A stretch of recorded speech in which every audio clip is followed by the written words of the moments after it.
Hello, you wonderful people, and welcome to another episode of Super-Fanta-Fi. This being a show we talk about TV shows of the supernatural, fantasy, and or science fictional genre. For today's episode, I'm going to talk about the latest episode of Nancy Drew. A lot of really interesting things went down in this episode, so let's break it down. Well, first and foremost, we have Agent Park showing up and questioning Nancy about, that thing with Trot, because it turns out, Trot died, which obviously hits Nancy in a certain way because it's not what she wanted to happen, but Temperance tried to make her feel like, no, it's totally part of it, because the fact is that she tried to make it seem like you didn't want him to get out this way, he's not, so she tried to twist like Nancy's intentions and stuff like that. So Nancy's not about working with Temperance anymore, even though Bess is trying to, because, well, it's also understandable because Bess kind of found her new purpose in life. Like, she was always moving from one thing to the next, and now it's like, I found something I'm a part of. Like, I can be like a woman in white, and Temperance has been that mentor, so she's trusting her wholeheartedly, kind of explaining everything that they're up to now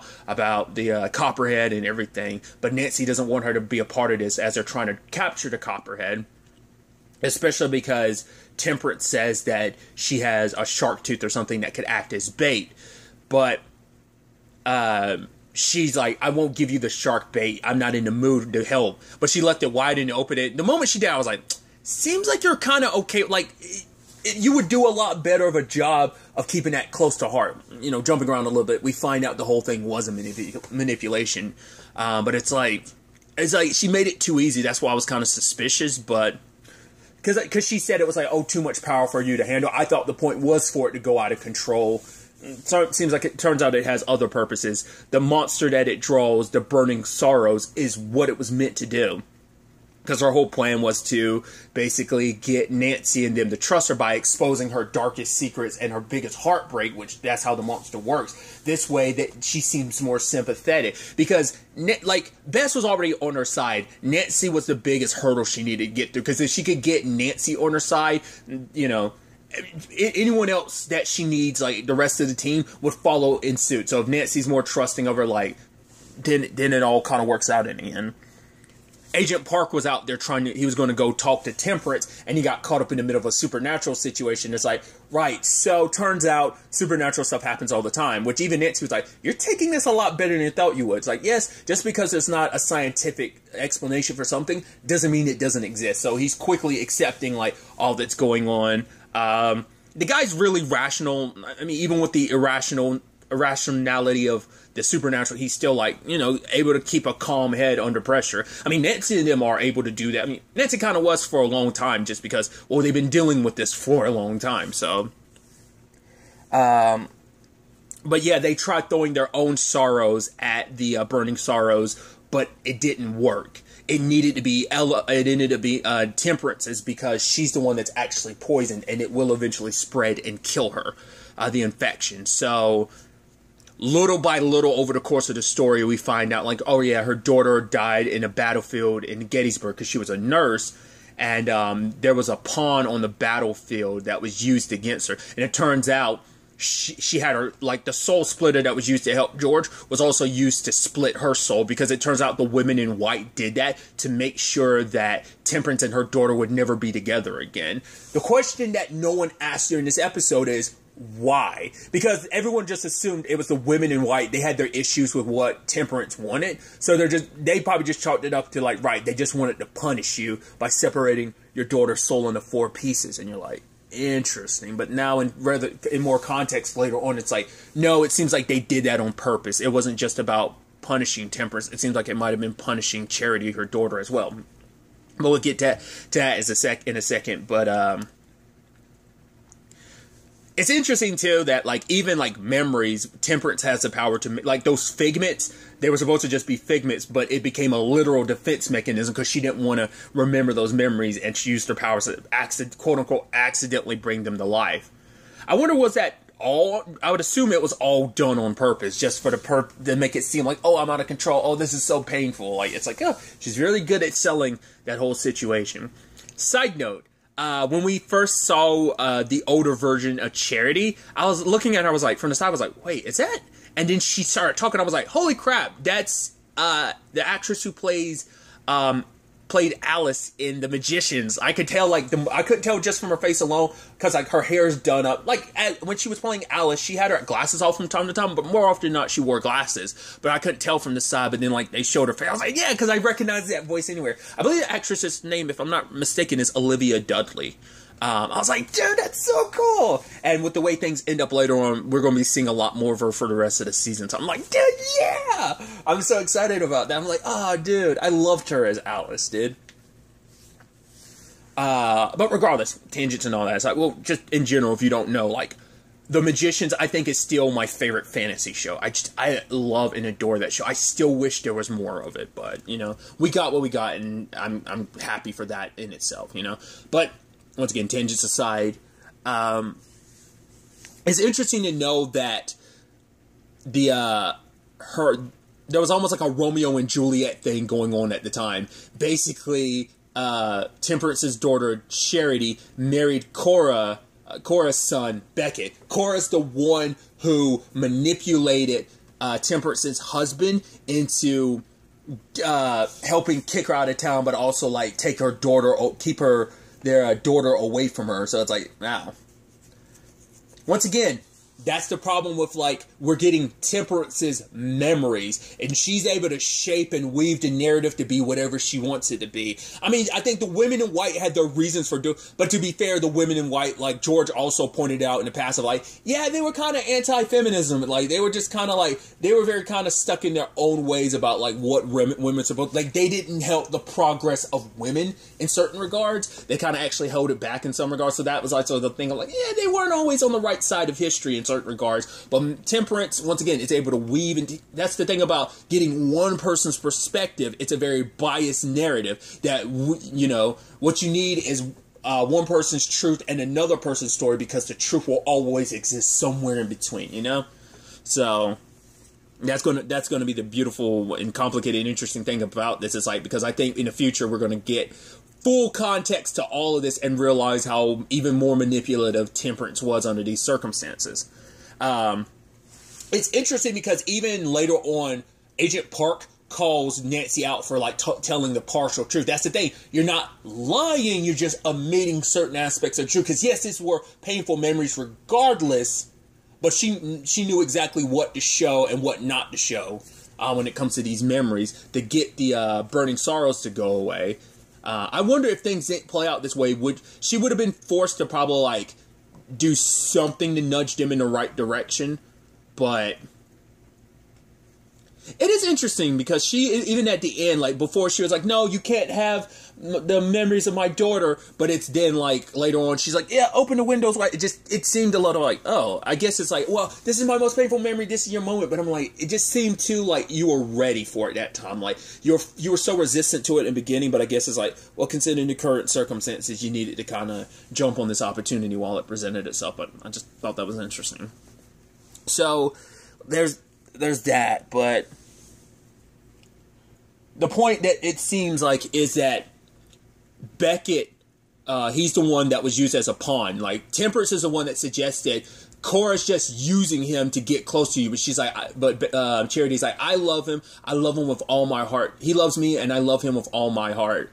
And so her mom slapped her, and it's like, right, you're going to die on that battlefield, and then I'm going to be right, which she just didn't want to be right, but she was just angry at the time for her, in her mind, her child's naivety, you know?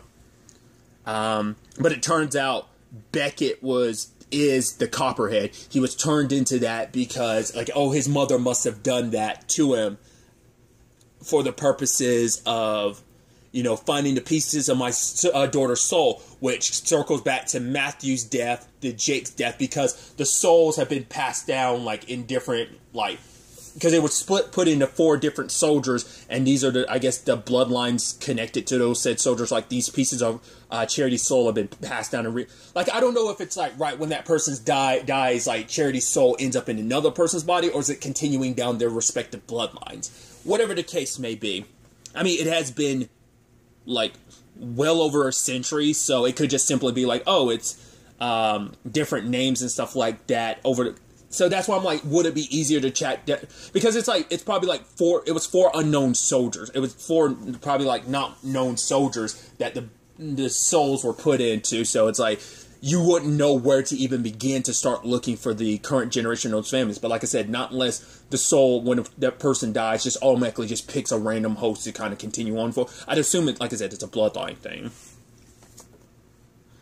But with where things end with Charity saying, like, oh, me and my daughter, like, I've gained Nancy's trust, I wonder how the Hudson bloodline is going to help. Because she wants Nancy in particular and not Ryan. So part of me wonders, is she going to try and, when she does get her daughter's soul, like, is she going to... Because I wonder, is it going to be Nancy's body? They're going to need a younger, like body full of potential, and they're going to choose Nancy's, is what I'm wondering. Because she said our souls will be one, so I wonder, is she going to combine her and Charity's soul into Nancy's body? I wonder, is that what that's going to be? Because it also says, she says, like, write our plan. So that's why I'm like, the women in white did this because Charity was a part of whatever it is that Temperance was trying to do. Whatever is underneath Horseshoe Bay that she was trying to awaken, they were going to awaken. And so it's like, right, we had to stop the mother and the daughter. And so, like, without Charity, Temperance can't complete it. So that's why she was scattered into the 4 pieces of her soul, like, put in different bodies. So it's like, did Beckett actually love her? Who knows? But him being the Copperhead, I don't think his mom did. I mean, maybe it could be that his mom did that because it's like, right, I need you to find the souls of the different pieces of Charity's soul and destroy them before Temperance gets what she needs. But I was thinking, like, it seemed like it was potentially Temperance who did that, because it'd be the ultimate revenge, getting Beckett to be the one to help her find her. Like, he's meant to help her find and collect her daughter's pieces of her soul. Like, I feel like that's gotta be it, right? Part of me was wondering, like, you don't think Bess is one of those souls, do you? Like, do you have to reach a certain, like... I mean, she's getting Bess's... like, the way she's taken such an interest in Bess... Not less Bess and Nancy serve that role. Like, maybe Nancy's going to be Temperance's new body, and Bess is going to be Charity's new body, or not less it's vice versa. There's just definitely something there. But like I said, we are going to be seeing a lot more. Like I said, I believe the actress's name is Olivia Dudley, just because Temperance is going to be looking like that for the rest of the season. So that's definitely going to... That's pretty cool to have her part of the show like this. But... other interesting angles to it is Ryan and Ace had, split off and were working to look for Nick while George was looking for him as well. But we'll circle to George's circumstances later. But Ace and Ryan end up locked in the one of the research rooms at Hannah's place, and they get stuck. And it turned out some ghost has been reaching out. Because it's interesting because, like, Ace starts saying, like, yeah, like, do you ever feel bad about, like, coasting on someone else's couch? I mean, he tried to defend Ryan, but being like, well, your circumstances are different. Your dad got arrested. You lost everything. You have every right. But he feels a little weird about it. It's interesting how this came about where, like, Ace is coming from the perspective of, like, he's like, I'm tired of relying on people. And he's like, should you feel that way too? And Ryan's like, whoa, whoa, whoa, whoa. Whatever's going on between you and Nancy, that's on you. Don't drag me into it. He's like, this has nothing to do with Nancy. He's like, yeah, keep telling yourself that. Because he kept being like, oh, obviously, like, Nancy's dealing with other stuff, so I think it's like, there's some part of him that realizes how he feels about Nancy, but he wants to prove that, like, maybe on some level he feels like he's not good enough to be with Nancy, because I don't think he doesn't know how she feels about him. It's like, she feels the same way about you, but I think maybe on some level he's like, she's too amazing and awesome, and I still haven't figured out what I'm gonna do with my life. I haven't figured myself out, so, like, how can I be with Nancy if that's where I'm like, I think he's doubting himself, so he wants to prove himself so that he feels like he's worthy of her. Like, I don't know if it's that type of situation. Maybe it's just in general he always feels like he's too self-reliant on people, in particular Nancy, because despite everything, maybe he just, like, in general, maybe, like I said, maybe it's just to prove himself worthy, or just maybe it proves, like, no, I can be useful to you, like, it isn't just a one-way street of, like, you help me, like, I can be useful, I can be helped. I don't know, I'm wondering what's going through Ace's mind. Like, I think it's just in general he's feeling conflicted about how he feels about her. But obviously, Ryan ended up figuring out the knocking they're hearing was kind of numbers. And so he put the numbers down, and they basically correlated to dates. and times, and then it turns out it's connected to like little events, like for example when Temperance and Bess were in there earlier and that caution tape rolled out, but then the video got glitchy. I forgot what the other point was that it got glitchy, but I know another one was like Addie and Bess were making out, and then like a map rolled up, and then it glitched out. Well, Ace ended up looking into it more, and then he plays the videos where like the glitches are, because he's thinking like maybe there's a hidden message in that, and there's a voice saying die, die, die, and I'm like, is that Hannah's voice? I couldn't tell. It sounded like it could have been Hannah's voice, because I would think out of anyone, she's probably the one haunting the place, trying to like, yeah, like why we haven't seen Hannah, because she's probably dead because Temperance killed her and used her. Because we've seen, because it plays into the pawn spell, because Beckett was used as a pawn, so the same thing is applicable in this case of like, Hannah was probably used as a pawn and then removed once she was no longer necessary. Not unless she's still, but I would think that's what the die, die, die, the ghost thing is about. That's what I'm thinking. Like, Hannah's trying to warn them about caution. Don't trust Temperance. Like, you want to believe she isn't behind everything. She is, in fact, behind everything. She's just very good at, like, hiding what her part to play in all of this. So, that's where things kind of lead on that front. Because it is interesting, because, like, Matthew Burke was having nightmares, and it turns out they were about Gettysburg. That's his role in all this, because, like I said earlier, him and Jake had parts of Charity's soul. So there's still two pieces out there. Who has them? That's going to be the big question. So that's definitely going to be interesting. Not unless it's one of the team, like an Ace or a Nick or something like that. We'll have to wait and see. But speaking of Nick, the other side of the episode is George trying to find Nick because she's worried that something might have happened to him. But she ends up running into Eve, an old friend of his from the past. But she's like, oh yeah, like I heard Nick's engaged and everything, so it's good. Now, George did her own research and turned out like her and Nick are like she's got a boyfriend, she's a BTS fan and stuff like that. So, but Jesse was like, how much research did you actually do? Because she gets very overprotective. So it's like, right, I'm gonna do due diligence that maybe you missed. But she known Ned for a while. Like she said, like since they were like diapers together. And it's like, oh, why'd you call him Ned? It's like, well, because his name is actually Ned Nickerson, you know. But like he's just going by Nick ever since he came here to Horseshoe Bay, just because he doesn't want to be associated with his past, you know.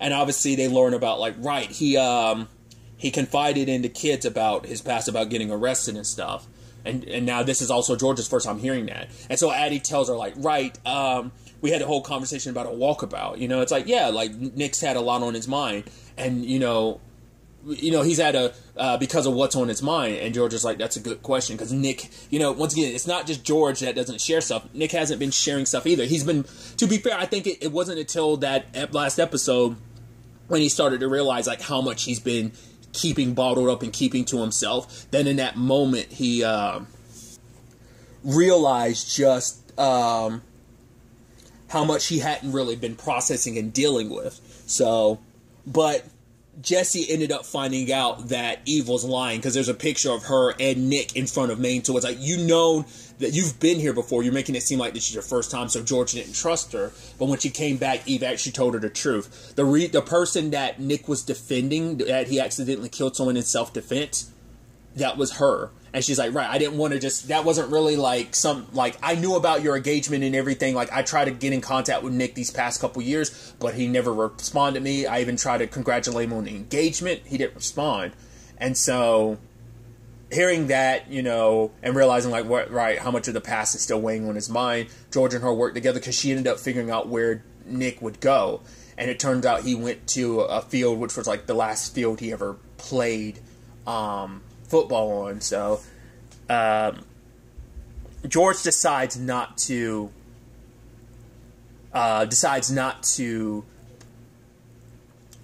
go, because I think she felt like, nah, Nick needed, like, just like she wants Nick to kind of give her time to like be more truthful and stuff like that. She's probably thinking like, no, I'm gonna give Nick time to kind of come to me about everything that's on his mind.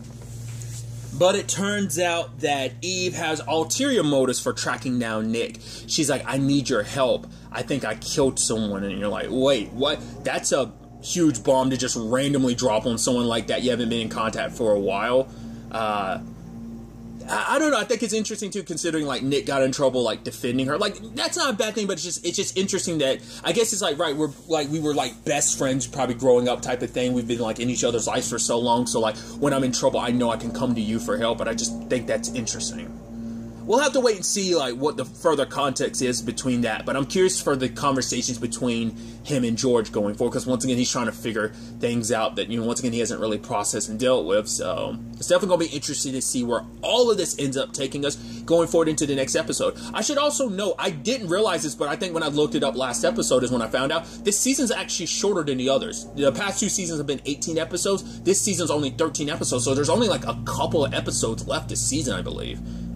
So that was definitely kind of, I was like, oh, why this season is so much shorter? But, you know, I mean, it's not like a lot shorter. It's only like 5 episodes shorter, but still. Because the original season wasn't supposed to be 18. It's just because of the pandemic. So they just replicated that again for season 2. And just, I guess, like, I don't know. That's just interesting. The numbering of shows is always interesting when it's never, like, always 100% consistent. But whatever the case may be, I'm still excited to see where everything takes us regardless, going forward into the next episode. But really, that's all I'm going to talk about. Till the next time we meet, be happy, be safe, live life to the fullest, and enjoy it. Good day, and goodbye.